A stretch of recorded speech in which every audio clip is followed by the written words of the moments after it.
Let it rip. All right. Most of my work is focused on globalization and its effect on all people, both economically, physically, and culturally. Globalization is a metaphor that's meant to describe the general conditions of the contemporary era as a world capable of crossing and accessing all people, communicating transnationally, and holding global market economies. In short, we are interconnected now more than ever, and as such, we need to be really mindful of who we are as citizens, not just of where you're from, but of the world. As a teacher, I believe that education is a space to provide our next generation with experiences that will foster global participation.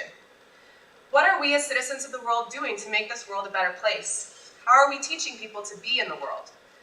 To start answering these questions, I've situated my research at the Alzar School in Cascade, Idaho. John Dewey believed that education should be an active and involved process that extends far beyond the traditional textbook and lecture. He calls this experiential education. I want to invite you to cross your arms. It's comfortable. Some of you are already doing it. Go ahead and take a second and try to cross your arms the opposite way.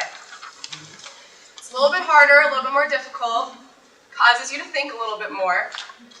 This is what we call experiential education. This is where that learning happens. If we stay within the comfort zones of a normalized Western framework with boxed curriculum standards and Western ideologies, it tends to become really difficult to embody the experience of truly being a global citizen of the whole world. To follow Dewey's belief, the founders of the Alzar School envisioned a place of learning where experiential education was the foundation. In this model, the Alzar School is literally using the land, riverbeds, beach huts, and more to teach students both core content and global citizenship. By critically examining experiential education in action that is rooted in global citizen education, my research will be able to tell the stories, show the learning, and follow the experiences of unique work at the Alzar School.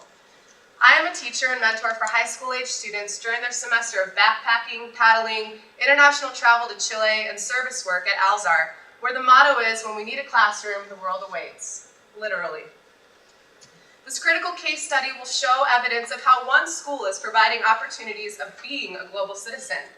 This research will provide opportunity to address changes that can be made in educational programming to incorporate more experiential opportunities for students to actively engage in their learning in authentic and meaningful ways. By critically and richly understanding how students, faculty, and staff at the Alzar School are constructing and understanding global citizenship, other educators will be able to inform their practices as we prepare the next generation of global citizens for our world. Thank you.